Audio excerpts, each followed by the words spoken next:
अस्सलामुअलैकुम वरहमतुल्लाहि वबरकातुहू। नाजरीन, मैं आपका मेज़बान हाफिज़ मोहम्मद फसीहुद्दीन मेदक और आप देख रहे हैं मेदक फास्ट न्यूज़। आइए डालते हैं आज की अहम खबर पर एक नज़र।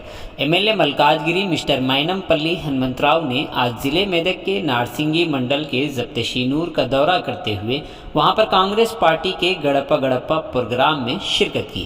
इस मौके पर उन्होंने खिताब करते हुए कहा कि बीआरएस पार्टी से कई लोग कांग्रेस पार्टी में शामिल हुए हैं, जिनका मैं शुक्रिया अदा करता हूं।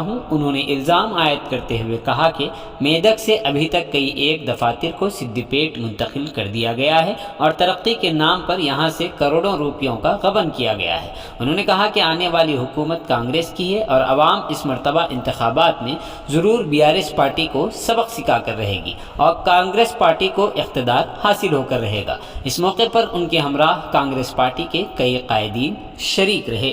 आइए इस सिलसिले में एक तफसीली रिपोर्ट आप हजरात के पेश खिदमत है। జప్తి శివనూర్ గ్రామంలో నార్సింగ్ మండలంలో బీఆర్ఎస్ పార్టీని విడి కాంగ్రెస్ పార్టీలో జాయిన్ కావడం జరిగింది. వాళ్ళందరినీ కూడా ధన్యవాదాలు తెలియజేస్తా ఉన్నాను. ఇక్కడ గ్రామ పెద్దలకు అదేవిధంగా మండల్ నుంచి విచ్చేసిన 2 మండలాల నుంచి విచ్చేసిన శంకరంపేట మండల్ అదేవిధంగా నార్సింగ్ మండల్ పెద్దలందరికీ కూడా పేరు పేరున నా ధన్యవాదాలు. అదేవిధంగా పత్రికా సోదరులకు, ఎలక్ట్రానిక్ మీడియా సోదరులకు ముఖ్యంగా ఈరోజు గమనించాలి, మంత్రికి ఏం పని లేనట్టు పూర్తి సమయం మెదక్లో కేటాయించి గల్లీ స్థాయి లీడర్ నుంచి పెద్ద స్థాయి లీడర్ వరకు కొనుగోలు కార్యక్రమం చేపట్టారు. కానీ ఈసారి ప్రజలు ఇక్కడే కాదు రాష్ట్రం మొత్తం పెద్ద ఎత్తున మీ బీఆర్ఎస్ కు బుద్ధి చెప్తారని చెప్పి కూడా ఈ సందర్భంగా తెలియజేస్తాను. ఆ విషయానికి వస్తే ఏవో మాట్లాడుతా ఉన్నారు, నరం లేని నాలికే ఏదైనా మాట్లాడతారు. పనిచేయని వాళ్ళకి మాటలు తప్ప ఇంకోటి రావు. మేం మాటల మనుషులం కాదు, చేతల మనుషులం.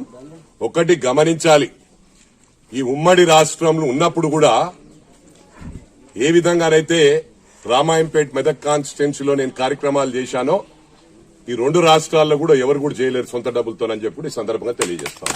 గ్రామంలో నా కార్యక్రమాలు లేవంటే ఈ రోజు మైనంపల్లి రోహిత్ నామినేషన్ వేయడని చెప్పి కూడా ఈ సందర్భంగా ఎవరైతే ఏవి పడితే మాట్లాడుతున్నారో వాళ్ళకి చెప్తా ఉన్నా. మీ పేరు తీయదలుచుకోలేదు నేను.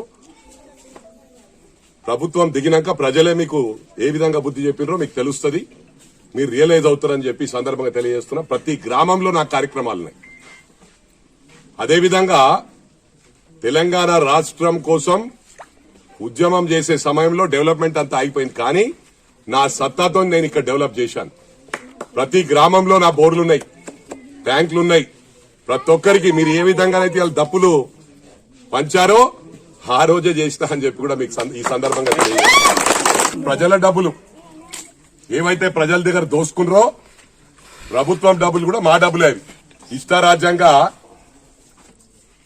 మీరు ఇస్తారో ఇవ్వరో కుల సంఘాలకు అన్ని మాత్రం ప్రొసీడింగ్స్ ఇస్తున్నారు. మరి ఇది ఇచ్చేది ముందే ఇవ్వచ్చు కదా, ఎన్నికల మునుపు ఎందుకు? ఎన్నికలు అయిపోయినాక ఏ విధంగానైతే ఆ రోజు ఫ్లడ్స్ వచ్చినప్పుడు జీహెచ్ఎంసీ ఎలక్షన్స్ కాగానే 10,000 రూపాయలు ఇస్తాన్నారు. ఇచ్చింది లేదు, పోయింది లేదు. ఇలా డబుల్ బెడ్రూమ్లు అంతే, అన్ని మొక్కుబడికే. బీసీ బంధు, అదేవిధంగా దళిత బంధు, మైనారిటీ బంధు అన్ని మొక్కుబడికే. 100 ఇస్తున్నారు. మేము దళిత బంధు ఇచ్చినాం. దళిత బంధు ప్రచారానికి తప్ప ఇంకొకటి కాదు. ఇలా అన్నిట్లో ఫెయిలియర్. ఇది గమనించాలా. మీరు ఇవాళ డబ్బులు బాగా సంపాదించి ఆ రోజు ఏ పరిస్థితులు ఉంటే ఈ రోజు ఏ పరిస్థితి ఉన్నారో గుండె మీద చేసుకొని పరిశీలన చేసుకోవాలా. మళ్ళొకసారి ఏదైనా మాట్లాడితే అవన్నీ మీకే తగులుతాయి రివర్స్. ఎందుకంటే చిన్న పిల్లోడు ఏ విధంగా ఉండంటే ఇలా 26 years కే ఇంత విధంగా ఈ విధంగా ఉండంటే గ్రౌండ్ లో పనిచేయగలుగుతాడు. ఏ ఇంటికి పోతే ఆ కుటుంబ సభ్యుల్లాగా ఉంటాడని చెప్పి కూడా ఈ సందర్భంగా తెలియజేస్తా ఉన్నా. ఇప్పుడు అంటున్నారు నీకన్నా బాగున్నాడు, ఇంటి మంచిలానే కలిసిపోతుండని. ఇక్కడ ఎమ్మెల్యే అని పిలిపించుకోం మేము. రోహిత్ అని పిలిస్తే ఇంటికొచ్చి పని చేసిపోతాడు. ఆ విధంగా మా ప్రవర్తన ఉంటది. ఇవాళ మీరు అనుకుంటున్నారు నేను మెదక్ జిల్లాని విడిచిపెట్టినా కూడా మెదక్ జిల్లాలో ప్రతి కాన్స్టిట్యున్సీలో ఏ పార్టీలున్నా నాతో పని చేసుకుని పోయినోళ్లే. ఎప్పుడు కాదనకుండా నా కడప గారికి వచ్చింది పని చేసిన. ఇలా 10 సంవత్సరాలు ఇడిచిపెట్టినందుకు నీకు అవకాశం వచ్చింది. మరి నువ్వు ఏం ప్రూవ్ చేసుకున్నావో మీకు తెలవాలి. నీ గుడ్డ మీద చేసుకుని ఆత్మ పరిశీలన చేసుకో. వేస్ట్ గా టైం వేస్ట్ చేయకు. మీరు ప్రజలకేం చేసిరో ప్రతి గ్రామం పోయి ఇగో ఈ గ్రామంలో ఈ సీసీ రోడ్ వేసిన, ఈ గ్రామంలో కష్టంలో ఉంటే ఈయనకి హెల్ప్ చేసిన, ఇగో ఈయనకు హాస్పిటల్లో చూపించిన అని చెప్పు గాని మా గురించి మాట్లాడే టైం ఎందుకు వేస్ట్ చేసుకుంటున్నావు తల్లి? ఆయనకు మంత్రికి ఏం పని లేదు, ఒక మెదక్ మీద పడ్డాడు. మెదక్ని ఎప్పుడైతే ఇడుస్తాడో మెదక్ బాగుపడుతుంది. ఇలా మొత్తం ఉన్న ఆఫీసులన్నీ తీసుకుపోయింది, ఉన్న ఆఫీసులన్నీ తీసుకుపోయి సిద్దిపేటలో పెట్టుకున్నాడు. అవిటి గురించి ఆ మంత్రిని వచ్చి జవాబిమ్మను అవి చెప్పకుండా కొనుగోలు చేసి మా గురించి మాట్లాడే టైం ఎందుకు వేస్ట్ చేస్తున్నారు? ప్రతి గ్రామంలో ఇప్పుడు కూడా చెప్తున్నా, ఏ గ్రామంలో పనిచేయలే అంటే ఒక గ్రామంలో మెదక్ కాన్స్టిట్యున్సీలో ఎన్ని గ్రామాలని అన్ని గ్రామాల నా కాంట్రిబ్యూషన్ ఉంది, నా సొంత డబ్బులు ఖర్చు పెట్టినా. మీరు చూపించండి, ఒక గ్రామంలో చేయలేదంటే నేను ఇలా పోటీ చేయమని చెప్పి ఈ సందర్భంగా తెలియజేస్తూ, వచ్చేది కాంగ్రెస్ ప్రభుత్వం. ఈ రోజు ఎక్కడ పోయినా ఒక గాలి వచ్చేసింది, వాతావరణం వచ్చింది.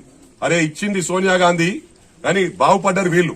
సోనియా గాంధీ తెలంగాణ రాష్ట్రం ఇచ్చి ఈరోజు 2 రాష్ట్రాల్లో ప్రభుత్వం కోల్పోయింది, ఇచ్చినందుకే పొడగొట్టుకుంది. అయినా కూడా ఆమె మాట మీద ఉంది. మొన్న కూడా ఆరోగ్యం మంచి లేకున్నా క్యాన్సర్ ఉన్నా తీసుకొచ్చి 6 పథకాల గురించి చెప్పారు. 6 పథకాలు ప్రజలకు పోయిండ్రు, అవే కాపీ కొట్టి పథకాలు మీరు చెప్తా ఉన్నారు. ఇలా మిమ్మల్ని ప్రజలు నమ్మే పరిస్థితి లేదు. ఎందుకంటే ఒక్కటి కూడా 100% ఇగో దళిత బంధు ఇచ్చినామన్నట్లేదు.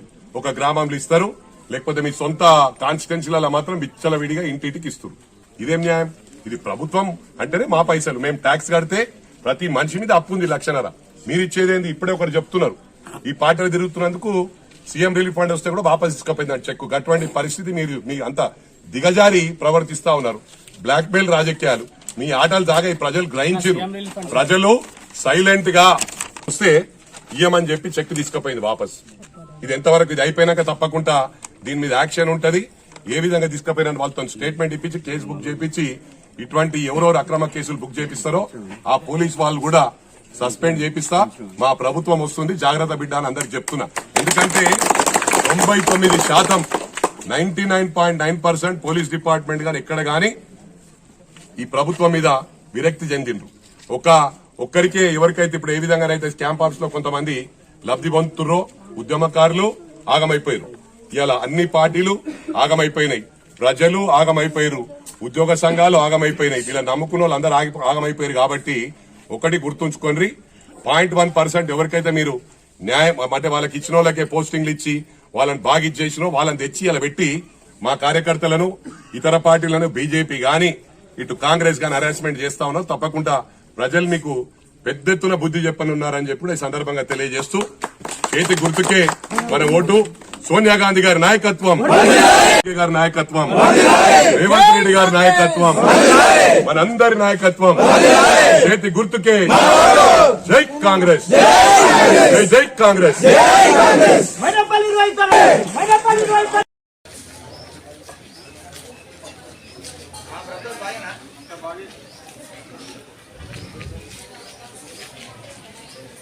కాంగ్రెస్ జై కాంగ్రెస్ జై కాంగ్రెస్ జై కాంగ్రెస్ ఎనపల్లి నాయకత్వం ఎనపల్లి నాయకత్వం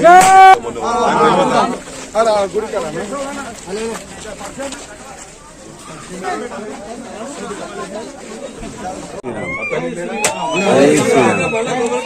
గణేష్ జర్మన్ దనక ఆగ్రా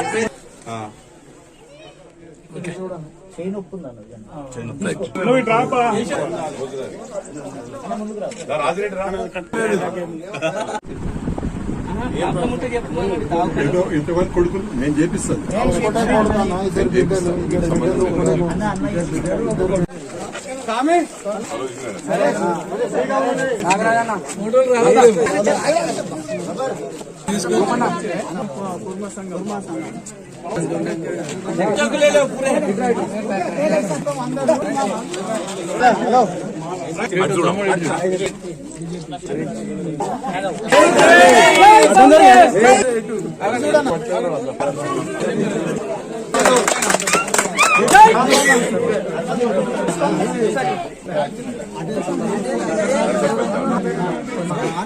వస్తుంది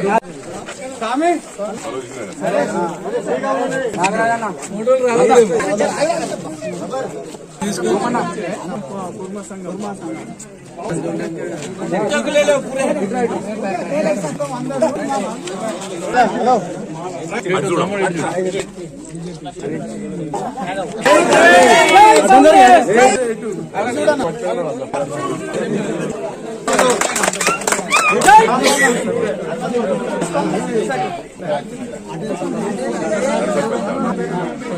తుపాకు వస్తుంది.